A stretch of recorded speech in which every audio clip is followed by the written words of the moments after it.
Dear student, welcome to my YouTube channel Home School Nazakat Ali. Today we have learning about 10th class Unit 1st India and the Contemporary World. Unit 2nd History. Subject is History and Section 1 Events and the Process, and the chapter name is One Rise of the Nationalism in Europe. बच्चों, इस video में हम unit first India और उसका समकालीन संसार का इतिहास के बारे में चर्चा करेंगे और हमारा चैप्टर का नाम है राष्ट्रवाद का यूरोप में उदय। हिंदी में भी आप सुन लीजिए कि इस चैप्टर का नाम क्या है हिंदी में, राष्ट्रवाद का यूरोप में उदय। इसी के साथ हम इस वीडियो में एमसीक्यू के ऊपर चर्चा करेंगे। In this video we will learn about the MCQ multiple choice question. So let us start our video. Our first question is, when did slave nationalism gather force in the Ottoman Empire? So the right answer will be A option 1905. अब इसे हम हिंदी में देखते हैं कि गुलाम राष्ट्रवाद बल के रूप में ऑटोमन यानी कि तुर्क साम्राज्य में कब स्थापित हुआ। तो इसका सही उत्तर ए हमारा 1905 ईस्वी है। Question number 2, the French आर्मीज under Napoleon were initially welcome in the conquered territories, but soon the initial enthusiasm turned to hostility. When did it happen? It happened when the... So the right answer will be option number D. The people in the conquered territories were forced to join the French armies. अब इस question को हम हिंदी में देख लेते हैं कि फ्रांसीसी सेनाओं जो नेपोलियन के नेतृत्व में या अंतर्गत को शुरू में विजित प्रदेश यानी कि जो प्रदेश नेपोलियन सेना ने जीते थे में उनका स्वागत हुआ, लेकिन जल्द ही शुरुआती उत्साह जो एंथोसिज्म था यानी कि शुरुआती उत्साह था वह दुश्मनी में बदल गया। हॉस्टिलिटी मीन्स दुश्मनी। वो कहते हैं कि ऐसा क्यों हुआ, और इसका सही उत्तर है क्योंकि जीते हुए प्रदेश के लोगों को सेना में भर्ती करने के लिए बलपूर्वक यानी कि जबरदस्ती उन्हें सेना में भर्ती किया गया था, इसलिए बाद में वह जो शुरुआती उत्साह था वो बाद में दुश्मनी में बदल गया था। When was civil code Napoleon code introduced in France? So the right answer will be 1804।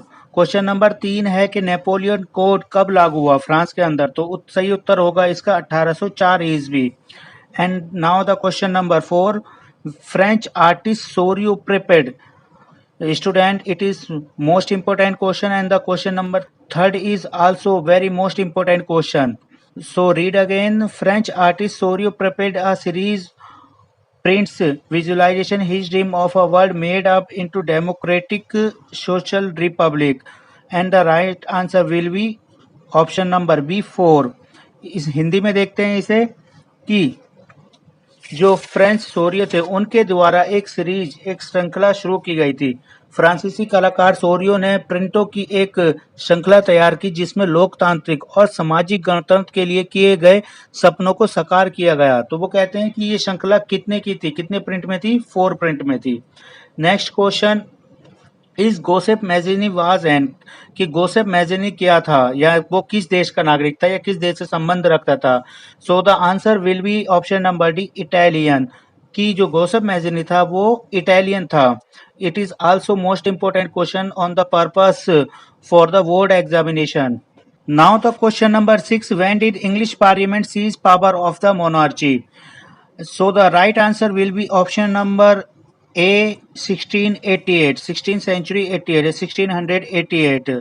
Hindi में देखते हैं, वो कहते हैं कि जो ब्रिटिश संसद थी उसने शाही यानी कि जो राजतंत्र उसकी पावर को कब प्रतिबंधित या सीज या बंद किया। तो इसका सही आंसर ऑप्शन नंबर है 1688 ईस्वी में। एंड और आप लोग जान सकते हो कि 1688 ईस्वी में ही हमारी जो ब्रिटिश क्रांति हुई थी, ठीक, ब्रिटिश क्रांति। ये भी और कई बार क्वेश्चन पूछा गया है कि when did the England revolution held. So right answer is 1688 the England revolution is held. Next question is the revolution of the rebels took place in the year. Hindi में देखते हैं, वो कहते हैं कि जो उदारवादियों की क्रांति थी वह कब हुई। सो the answer will be option number D 1848, 1848 में उदारवादियों की क्रांति हुई थी। Now the next question number 8, Napoleon's administrative measures in the German-speaking region created a countless small principalities, a confederation of state. वो कहते हैं कि ब्रिटिश जो जर्मन भाषी क्षेत्रों में नेपोलियन के प्रशासनिक उपाय ने अनगिनत छोटी रियासतों को कितने संघों में बनाया था। ठीक है, कि जो नेपोलियन प्रशासनिक था उसने जो जर्मन भाषी क्षेत्र थे, जर्मन स्पीकिंग मीन जो जर्मन बोलने वाले क्षेत्र थे, उन्हें कितने छोटे क्षेत्रों में बांटा था। तो answer is option number A 39। Answer is option number A 39। Now the next question is, in Congress of Vienna 1815, representative of the Europeans power meet to draw up a settlement of Europe, which were four powers. So the answer will be option number V, Britain, Russia, Prussia and Austria.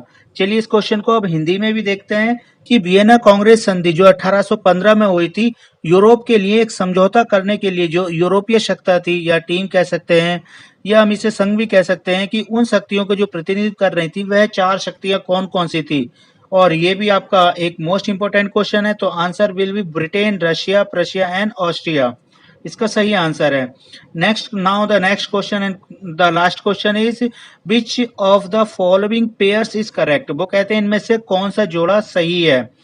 So the answer will be is A, Britannia and British nation, यानी Britannia जो British nation था ये सही जोड़ा है, और Germany France it is wrong answer. Marine Germany is also wrong answer and the none of them is also wrong answer. So A option is will be right answer. वो कहते हैं मैं सही जोड़ा जो है वो ए, ब्रिटानिया और ब्रिटिश सही आंसर है। तो आपको ये वीडियो कैसी लगी कमेंट बॉक्स में जरूर लिखें, और क्या मेरे को इस प्रकार की वीडियो आगे बनानी चाहिए इसके लिए भी बताएं। Thank you.